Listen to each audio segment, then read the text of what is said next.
beginning writing in fantasy language, I actually wrote down the melodies that came to me with words along with my art in fantasy language, with the writing art in fantasy language.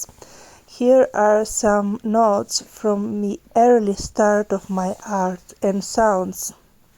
The artist is not here to be admired or understood or sit on a throne. The artist is here to just pass the message of inspiration. The inspiration will transfer to the viewer through the personal colors of the artist, through the personality of the artist.